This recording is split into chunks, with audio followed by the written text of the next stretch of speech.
Si tu n'es pas hypocrite, passe ton chemin. Si tu n'es pas manipulateur, passe ton chemin. Si tu es une personne de bonne foi, passe ton chemin. Ici, on parle de pouvoir, de manipulation, d'emprise sur les autres. Si tu veux savoir comment ça fonctionne, si tu veux savoir comment éviter tout ça, tu es sur la bonne chaîne, reste avec nous. Bonjour, j'espère que tu vas bien, j'espère que vous allez bien. Aujourd'hui, on s'attaque à la loi 3 du livre Les 48 lois du pouvoir de Robert Greene, qui s'intitule « Dissimuler vos intentions ». Dissimuler ses intentions revient à s'asseoir sur ce qu'on pense vrai pour donner l'impression à l'opposant. Et opposant, ça fait truc. RHDP, PPACI. 50 mètres. À son adversaire, à celui qui est contre notre personne. On peut dire ça comme ça. Voilà. De donner l'impression à l'autre qu'on est avec lui. Pourtant, en réalité, on est à côté. En réalité, les gens n'aiment pas la contradiction. Ils aiment quand tout va dans leur sens. Montrer son opposition fait de toi un ennemi potentiel. Il faut savoir que le but de cette loi, c'est d'être le loup déguisé dans le troupeau d'agneaux. Cette loi d'hypocrite là a deux clés. La première clé là, c'est quand on n'est pas encore prêt, quand on n'a pas tous les rudiments essentiels à la bataille. Voilà. Puis la deuxième clé, c'est quand on a déjà tout à disposition. On y va pour la première clé. Utiliser l'heure et diversion pour créer de fausses pistes. Utiliser l'heure et diversion revient à marcher dans les pas de l'adversaire. L'adversaire met déjà un projet en place dans le but de nous faire tomber. Et c'est normal. Il n'y a rien de truc. Une fois que tu te déclares adversaire, il faut t'attendre que l'adversaire va mettre des projets en place pour te faire tomber. Ce qui rend déjà la tâche difficile. Voilà. Difficile parce que tu devras être sur le champ de bataille et en même temps faire avancer tes projets personnels. Donc c'est compliqué. Vu que tu n'as pas encore les rudiments, c'est compliqué. Donc tu fais comme moi. Tu prends ta casquette de hypocrite et puis tu portes. Comme on le dit chez nous ici, tu fermes ta bouche à clé. Tu t'assois sur tes intentions. Si possible même tu charges les ambitions de cet adversaire pour montrer ta neutralité. Parce qu'une fois tu es déclaré, il faut savoir qu'ils vont te combattre. Voilà. Une fois que l'adversaire voit ta neutralité, voilà, tu peux te rapprocher de lui et puis l'espionner. Et puis entre-temps, toi, te former à venir le surpasser plus tard. Utiliser cette première clé-là te permet de te préparer mentalement, physiquement, émotionnellement, même sur le plan matériel, parce que on part sur la base que tu n'as encore rien. Voilà. Quand on n'a encore rien, on ne va pas à la bataille. Voilà. Dans le livre, celui qui a respecté la règle, c'est Otto von Bismarck. Dans une Allemagne divisée et instable en 1850, au profit de son voisin autrichien, qui était prêt à écraser l'Allemagne affaiblie. Otto von Bismarck, grand hypocrite de son temps et de son époque, sachant que s'il entame une guerre contre son voisin autrichien, les résultats seront catastrophiques. Il décide même de s'asseoir sur son intention. L'Autriche même qui se gonflait les épaules pour dire que c'est nous, on est prêt à tout moment pour vous assujettir, se retrouve aujourd'hui écrasé. Souvent, il faut t'asseoir sur ton intention et puis travaille sur toi. Il décide même de prôner la paix. Lui qui voulait tant faire la guerre. Voilà. Il décide même d'aller faire une caravane de sensibilisation à la paix. Voilà. Il va à l'Assemblée nationale, il réussit à convaincre l'Assemblée nationale qui va voter pour la paix. Il réussit même à convaincre le roi. Lui qui voulait tant la guerre. C'est-à-dire que lui-même, il se met dans la peau de lui là qui est l'ange de la paix. Il réussit à convaincre le roi. Le roi tellement convaincu même là, tellement convaincu de son hypocrisie, le nomme premier ministre de la Prusse. Et après, il est devenu premier ministre de l'Allemagne. Voilà. Arrivé au poste de premier ministre, il avait tous ces largesses là de pouvoir construire une armée efficace et stratégique. Dès lors, il commence à fournir l'armement nécessaire à l'armée. Il met en place des stratégies de guerre farouches qu'il va utiliser plus tard pour vaincre le voisin qui était prêt à les écraser dans le passé. Il a pris ce temps-là d'hypocrisie là. Voilà. Parce que s'il s'était déjà mis dans la peau de l'adversaire, l'adversaire l'aura déjà abattu. Parce que une fois que tu es adversaire, on est contre toi. Nous tous on est contre toi. Et on se met contre toi pour te faire tomber. Et sachant qu'il est un bon hypocrite, il a joué sa carte d'hypocrisie. Je veux la paix, donnez-moi la paix. Voilà. Et ce temps lui a permis de requinquer l'armée là, qui était dérisoire, à une armée farouche. La deuxième clé, cette clé là est pour ceux qui sont déjà suffisamment armés physiquement, spirituellement. Spirituellement. Ils sont en train de dire quoi? Bon, spirituellement, physiquement, émotionnellement et matériellement. Voilà. Cette loi-là a pour intitulé « Cachez vos intentions derrière un écran de fumée ».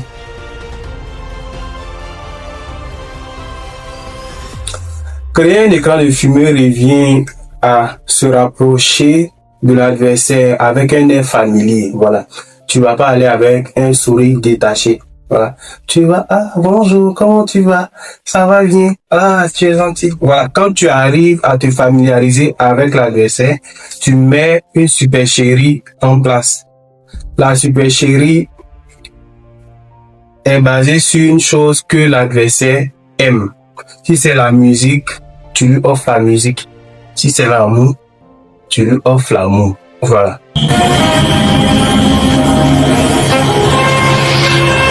Je pense bien que c'est une tactique que nous les hommes on utilise beaucoup. Voilà. Si vous remarquez, quand vous commencez à draguer une femme, voilà. Pourquoi attendez, voilà. Alors, bon, quand vous commencez à draguer une femme, vous remarquez déjà ce qu'elle aime. Si c'est l'argent, vous lui donnez à foison. Si c'est les vêtements, à foison. Une fois elle se familiarise à vous, tu tires ta justesse et puis tu dégages quoi. Voilà, c'est un peu cette stratégie-là, mais avec l'adversaire. Voilà.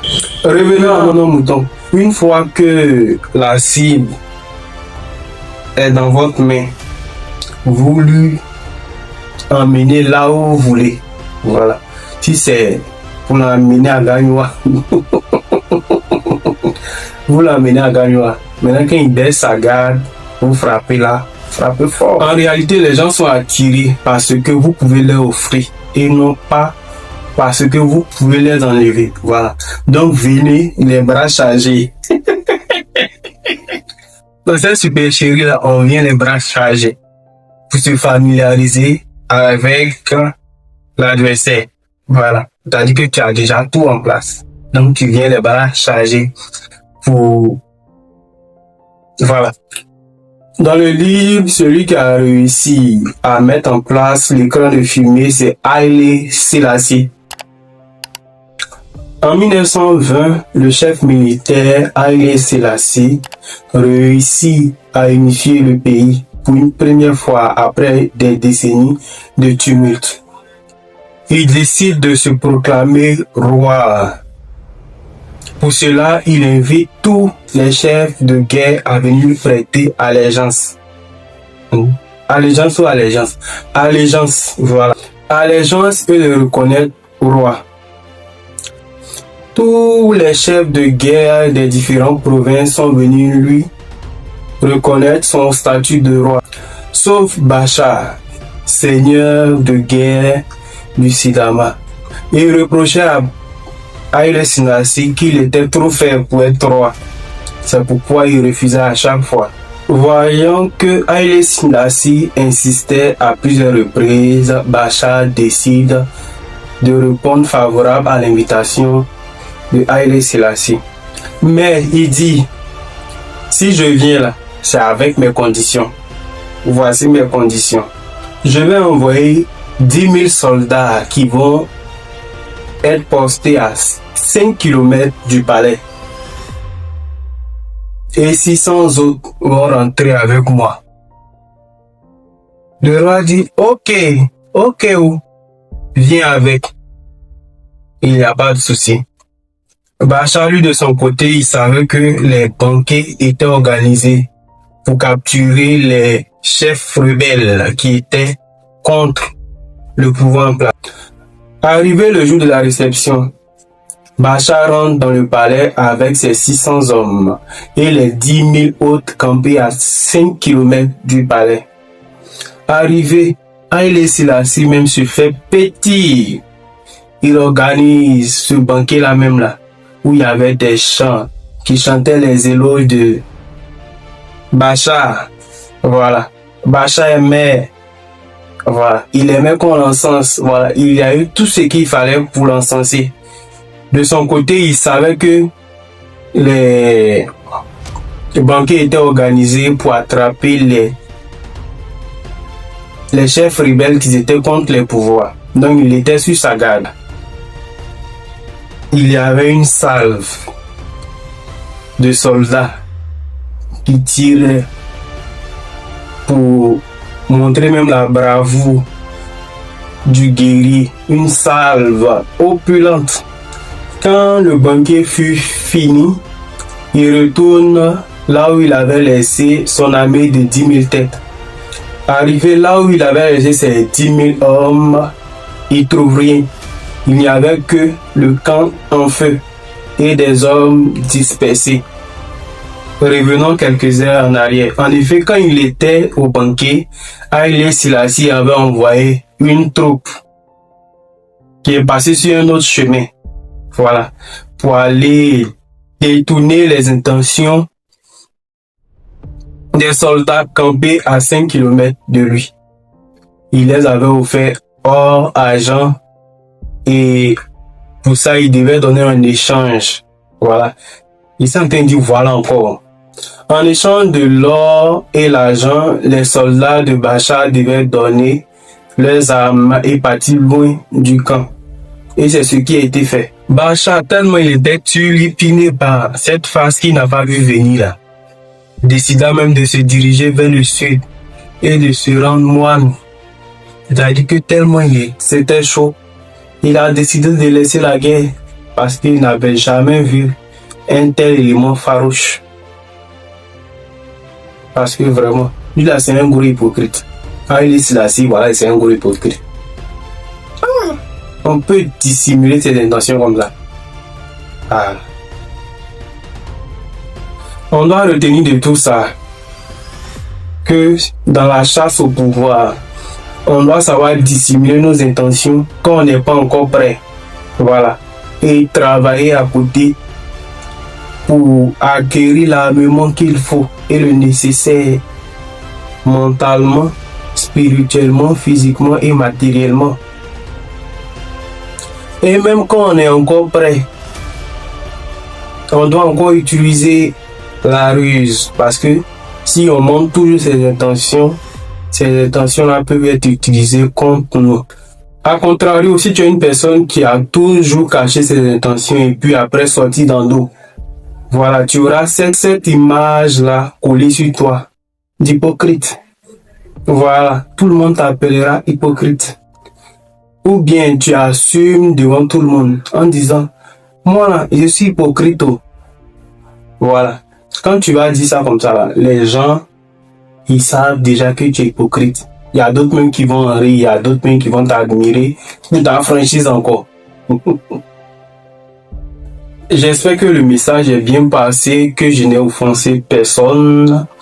Merci d'avoir suivi ma vidéo. Merci pour ton like, pour ton commentaire, pour ton abonnement. Et on se retrouve pour une prochaine vidéo très bientôt. Merci.